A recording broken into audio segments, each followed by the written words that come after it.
Ikeja Airport, and the drummers and the banners were out to welcome an important visitor, Prime Minister Dr. Kwame Nkrumah from Ghana.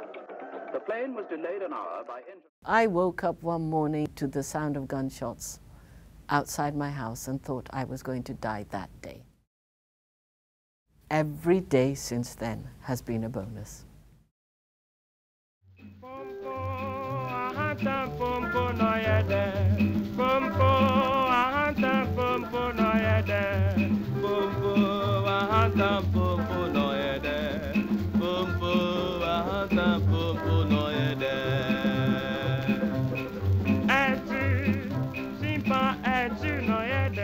There is victory for us.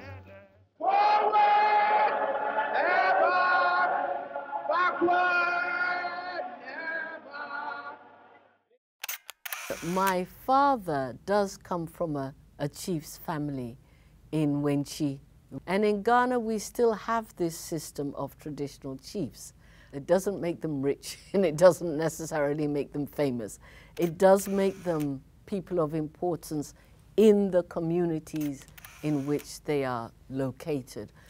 I think what's unique about the way I see the world is the experience of having been born in Ghana and at a particularly dramatic moment in the history of Ghana.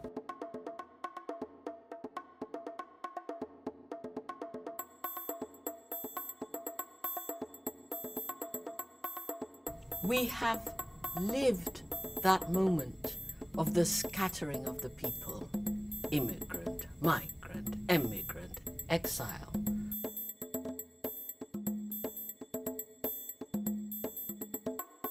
After the last sky, where do the birds fly?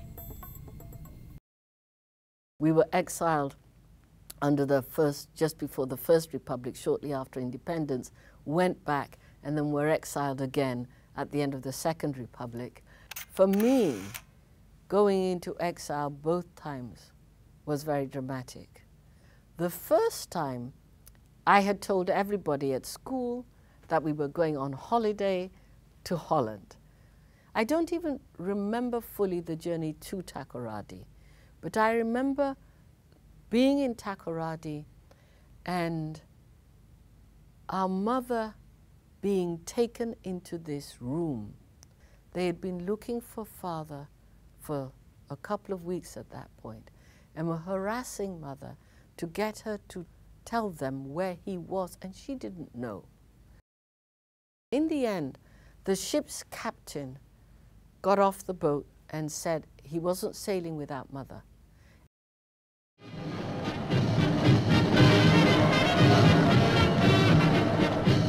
The Santa Claus Congress met at the Waldorf Hotel, reminding us that every time the sun sets, there are fewer and fewer shopping days to Christmas.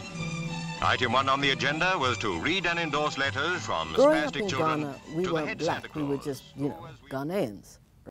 And then you go and realize that everybody is surprised you speak English when it's the official language of your country, and they think you live in huts and swing from trees with the apes and so on. I mean, it was just bizarre.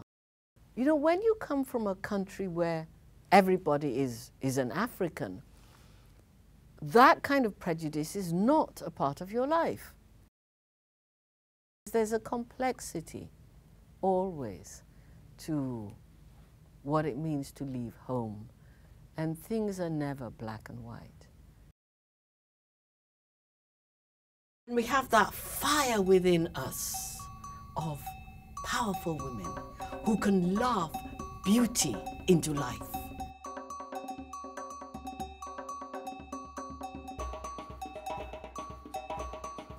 For we are not tortured anymore.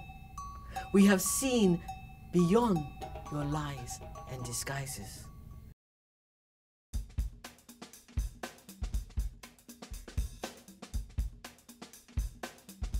My first poetry book had come out. So I dropped my mother at the apartment block and watched her going so she could go up, so that I could go park the car. And as I pulled up to the light, this guy pulled up. And I noticed him pull down the window and mouth the words, "nigger, bitch," at me. Total stranger. I'm all dressed up, you know, looking fine, going to a party in my honor because my poetry books come out. I am parked at a traffic light waiting to move to go into a parking lot. And you who do not know me, know nothing about me, can roll down your windows and say, "nigger, bitch." You know? Yeah. What I have to offer has nothing to do with, you know, the vagaries of life, but it has everything to do with what gets you through, and that is faith. We have stripped ourselves raw and naked piece by piece until our flesh lies flayed with blood on our own hands.